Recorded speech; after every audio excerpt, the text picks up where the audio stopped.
Bonsoir. Les fortes chaleurs et la canicule n'ont pas que des répercussions physiques sur nous. De plus en plus d'éco-anxieux se révèlent. Des citoyens de tous horizons qui, face au dérèglement de la Terre, s'enfoncent dans la morosité, l'abattement, voire la dépression. Alors, est-ce que c'est grave? Est-ce que ce phénomène va s'amplifier? Comment raisonner ces personnes que le climat fragilise? On va en débattre ce soir dans le 18-30.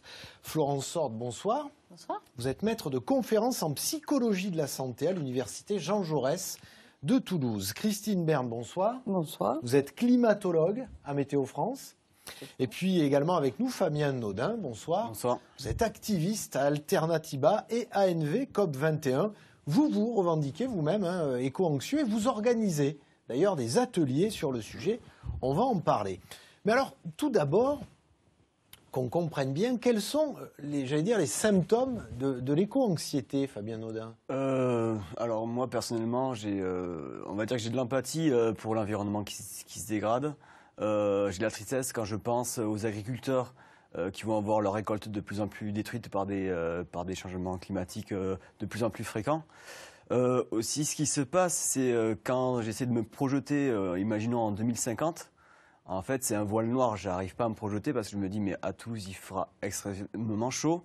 Il y aura 250 millions de réfugiés climatiques prévus. En fait, il y a plein de choses comme ça. Donc, du coup, ça, c'est, on va dire, un peu une anxiété.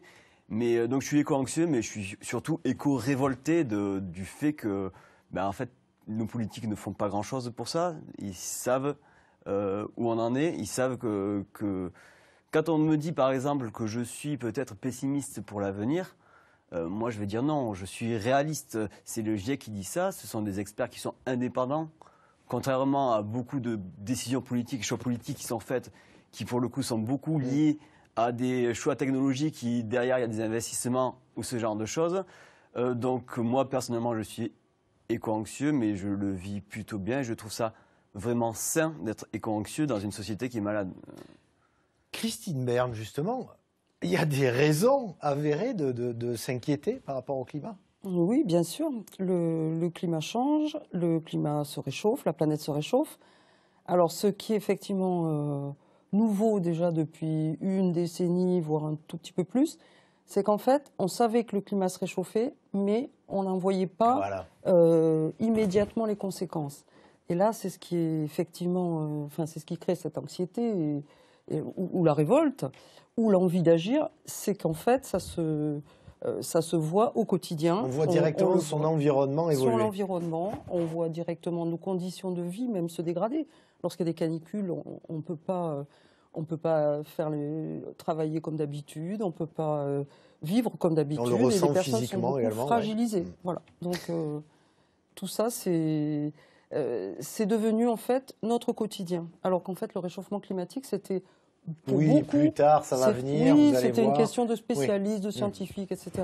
Bon, maintenant, c'est l'affaire de tout le monde. Pas beaucoup de recherches sur cette éco-anxiété, Florence Sorde. Non, en France, en tout cas, pas encore. On a pas mal de recherches dans les pays anglo-saxons.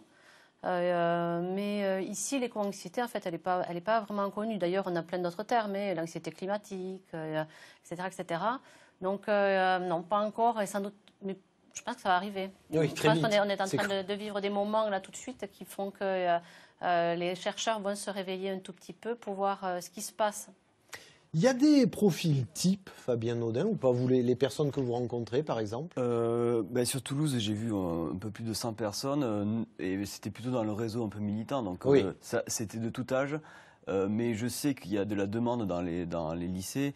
Et après, des profils types, non, parce qu'il y a des personnes qui l'ont toujours été. Il y a des personnes qui se deviennent éco-anxieux via peut-être un moment, un choc, et d'autres pour qui ils ont vécu avec ça et qui l'ont toujours en eux. Et voilà, il y a anxiété ou pas. Il y en a qui arrivent ponctuellement à pas forcément bien le vivre. Mais au final, ça permet de prendre du recul sur notre société, de se poser des questions, et au final, ça nous construit, et surtout, on se déconstruit de certains systèmes qu'on voit qui sont néfastes dans la société, et c'est ça qui est intéressant. En fait, c'est pas du tout, pour mon sens, et quand on parle avec des participants quelque chose de négatif, on se demande juste même où sont les autres éco-anxieux, il en manque. Oui. Et parmi les scientifiques eux-mêmes, de se rendre compte de ça, justement, est-ce qu'à un moment donné, on ne prend pas aussi une charge forte? Oui, c'est vrai qu'on n'est pas toujours très optimiste, et d'autant qu'on sait que, y compris en agissant maintenant, Ouais. fortement, on a encore quelques années à subir une situation qui est mauvaise pour la planète.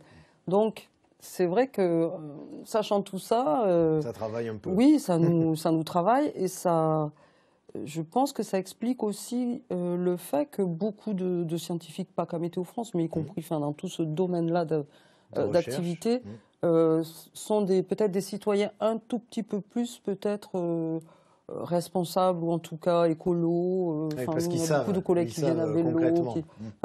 qui changent quand même un peu radicalement leur façon de vivre. Alors, on va écouter le témoignage d'une éco-anxieuse. C'est le dossier du 18-30. Il est signé Julie Valin et Frédéric Dess. À 24 ans, Elsa a une préoccupation quotidienne, avoir le moins d'impact possible sur l'environnement. Pour limiter au maximum ses déchets, la jeune femme est devenue végétarienne. Elle achète tout en vrac et fuit les grandes surfaces. J'ai eu un déclic il y a peut-être 2 ans. Je revenais des courses et en fait, la moitié de ce que j'avais en volume, c'était des emballages, quoi. Et je sais pas, ça me rendait un peu fou à force. Elsa souffre d'éco-anxiété, un stress engendré par le dérèglement climatique. La dernière canicule lui a provoqué de grosses crises d'angoisse. Je crois que j'ai commencé à développer un TOC, c'est quand l'été commence à approcher, je regarde la météo tous les jours. Tous les jours, je regarde les normales de saison et je suis ah là là, mais on est en train d'exploser les températures qu'il devrait y avoir normalement au mois de juin, au mois de juillet. Face au réchauffement climatique, la jeune femme se sent démunie et développe un sentiment d'impuissance qui la plonge dans une grande tristesse. Certains éco-anxieux combattent ces angoisses en militant dans des associations pour le climat, mais Elsa s'en sent incapable pour l'instant. Je suis pas encore arrivée à un stade où je pense que ça sera positif pour ma santé mentale. Parce qu'en fait, là, j'en suis à un stade où j'arrête de regarder les infos, j'arrête de regarder tout ce qui a trait un peu, tout ce qui est le rapport du GIEC, par exemple. J'ai regardé juste les grandes lignes, mais je savais que si je le lisais en entier, ça allait m'angoisser très fortement. Elsa n'arrive pas à se projeter dans un monde trop incertain à ses yeux. La jeune femme a même fait un choix radical sur son désir de maternité. J'estime que si on ne peut pas donner à nos enfants la qualité de vie qu'on a, nous, là, maintenant, faut pas le faire, quoi. Enfin, je déteste quand on me demande tu te vois où dans 10 ans ce genre de choses, ça, ouais, c'est... Enfin, typiquement, là, le dernier rapport du GIEC qui dit qu'il nous reste 3 ans, enfin, quand on entend ce genre de truc, comment on peut se projeter dans 10 ans, enfin... Je sais pas trop, je me projette pas du tout dans l'avenir, en fait. Elsa n'est pas seule à souffrir d'angoisse climatique. Selon une récente étude britannique, 1 jeune sur 2 déclare être atteint d'éco-anxiété.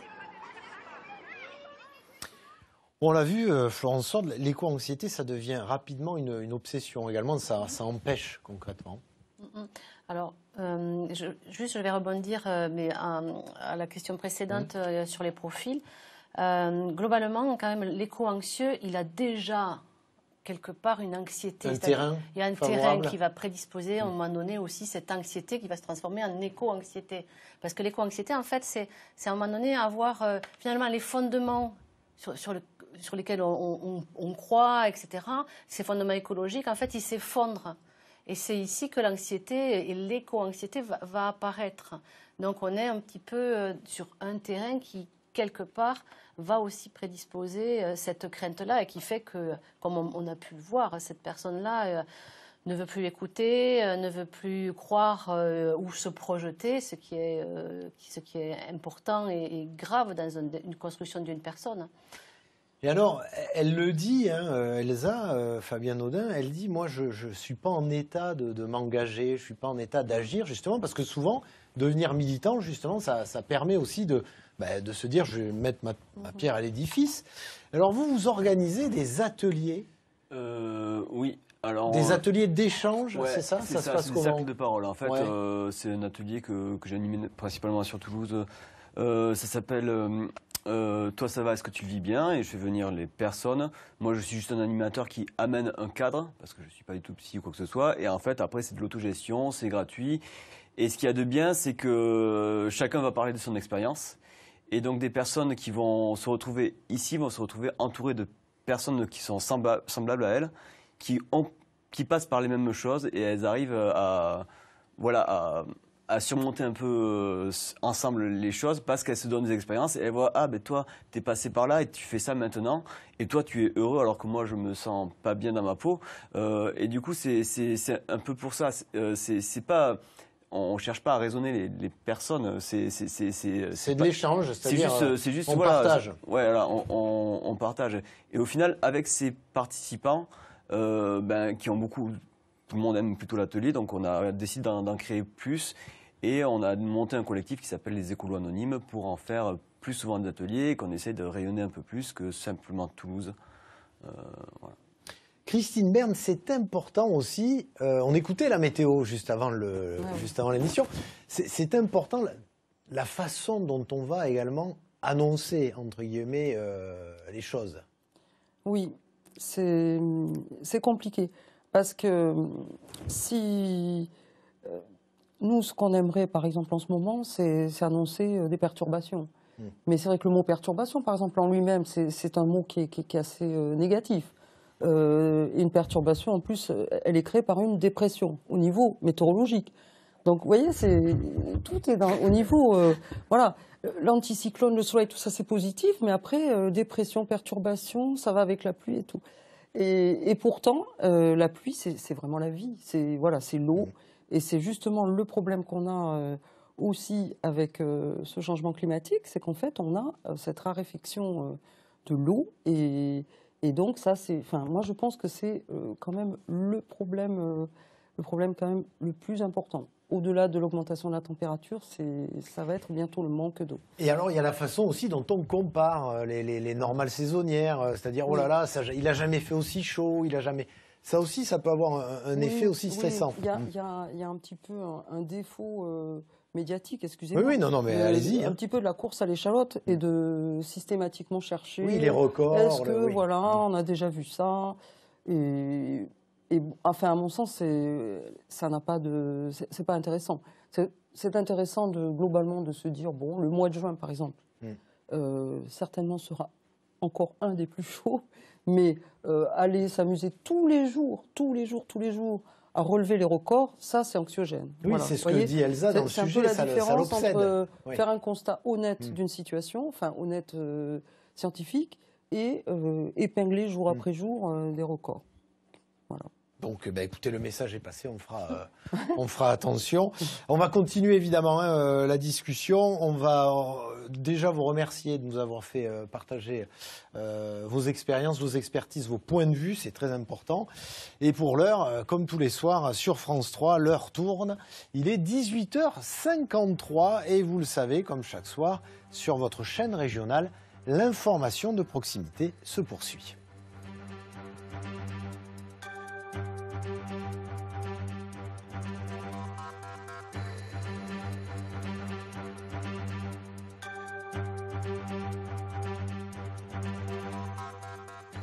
Allez, après l'épisode caniculaire qu'on a connu, les orages violents dans notre région, on continue à discuter de l'éco-anxiété. Marion Meyer, bonsoir. Bonsoir.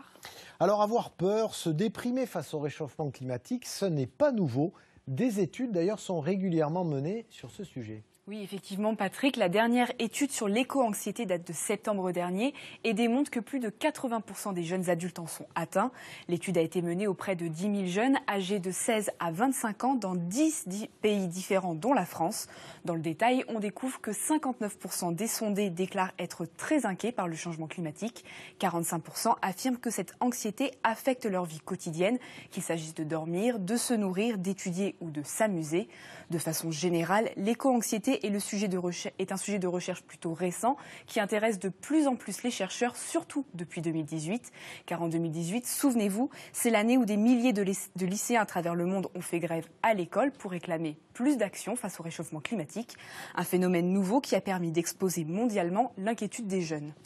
Alors des études menées chez les jeunes, hein, parce que c'est leur futur qui est impacté par le réchauffement climatique, mais le terme d'éco-anxiété, lui, est plus ancien finalement. Oui, effectivement, Patrick, le terme d'éco-anxiété est apparu pour la première fois en 1996.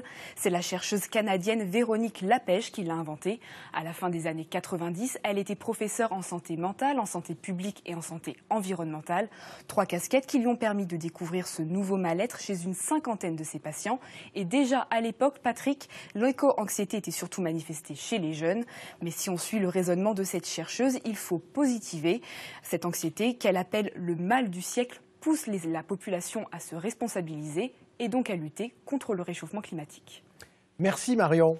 Alors on l'a dit tout à l'heure, vous avez dit ce mot hein, qui est assez intéressant et révélateur. Fabien Naudin, vous avez dit on n'est pas là pour les raisonner, entre guillemets. Justement, Florence Sorde, il y a de plus en plus d'éco-psychologues hein, qui naissent. Alors, est-ce qu'il faut absolument, j'allais dire, traiter le problème, raisonner l'éco-anxieux ou pas forcément? C'est d'abord, en fait, on est, enfin, comment dire, c'est un problème qui est plutôt global, c'est-à-dire que l'éco-anxiété, elle vient s'associer à d'autres choses. Donc, quand la personne vient voir le psychologue, c'est bien qu'il y a une demande. C'est peut-être pas une demande qui est liée à l'écologie, à l'environnement, etc. C'est un global. Donc, nous, quand on va prendre en charge les personnes, on va forcément les écouter.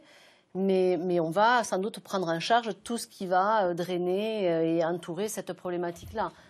Est-ce qu'on va gérer l'éco-anxiété? Non, c'est bien sûr, et je pense que les associations sont là après pour effectivement écouter sans doute un petit peu plus, laisser parler les personnes, voilà. Mais prendre en charge l'éco-anxiété, mis à part quand ça bloque totalement, oui, là il y a une prise en charge.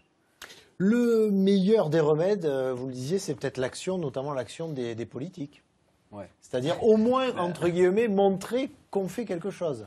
Mais en l'occurrence, le meilleur des remèdes, c'est déjà faire de l'action, se mettre un peu dans l'action. Voilà. Par exemple, nous, les prochains ateliers, ils seront dans le cadre du camp climat qui aura lieu du 18 au 21 août à Ramonville. Et donc, c'est 4 jours de formation, il y a une trentaine de formations, d'ateliers. Et ça, c'est super intéressant à y aller. Et rien que là, créer du lien, c'est vraiment super important parce qu'on se retrouve plus tout seul. Et je fais du coup un petit peu de pub, mais si jamais vous n'êtes pas dispo du 18 au 21 août au camp climat, n'hésitez pas à envoyer un mail à toulouse@alternativa.eu et comme ça, vous nous dites à quel moment vous avez envie de faire des ateliers et où, si c'est ailleurs qu'à Toulouse, et nous, on peut s'occuper de faire ça. De toute façon, c'est gratuit et on essaie de diffuser ça au maximum. Mais c'est vrai qu'il y a les actions individuelles, mais il y a les actions collectives qui sont importantes. Et il faut tout mener de front en même temps dans tous les domaines, dans tous les secteurs. C'est pas un secteur qui doit évoluer, c'est tous. Donc, ouais. Christine Berne, on le sait, la météo, c'est le premier sujet de discussion. Voilà, j'allais dire, qu'est-ce qu'on peut faire finalement pour essayer d'en parler le moins dramatiquement possible? Le moins dramatiquement, c'est assez difficile en ce moment. Hein. Le moins dramatiquement... Parce que les recherches s'affinent aussi. Hein. On travaille de plus en plus sur la question et donc forcément, comme dirait l'autre, plus on cherche, plus on trouve. Oui, mais on ne trouve pas de moyen de diminuer les gaz à effet de serre qui sont dans l'atmosphère d'ores et déjà. Donc non, on a... Alors, ça va être vraiment dans la façon de le dire. On joue sur l'alerte. Alors bon, c'est un peu du palliatif, hein. C'est-à-dire l'alerte pour prévenir qu'il y a de la canicule et mettre en place... que les moyens publics mettent en place des mesures, ou l'alerte lorsqu'il y a des sécheresses, évidemment, ça sera à ce moment-là couper les robinets pour garder l'eau pour le plus vital, etc. Donc là, nous, on a aussi ce rôle-là en tant que service public, mais c'est quand même frustrant d'avoir que ce rôle-là, et c'est vrai qu'on aimerait que la société avance un petit peu du côté des décisions vers l'environnement. Mais on l'espère, on l'espère. En tout cas, merci à tous. On est déjà à la fin de cette émission. On aurait pu faire, oui, ça passe trop vite, on aurait pu faire beaucoup plus, on aurait bien aimé en tout cas. Merci à vous de nous avoir livré vos points de vue. Et puis tout de suite, justement, la météo, suivie de vos éditions régionales. Bonne soirée sur France 3.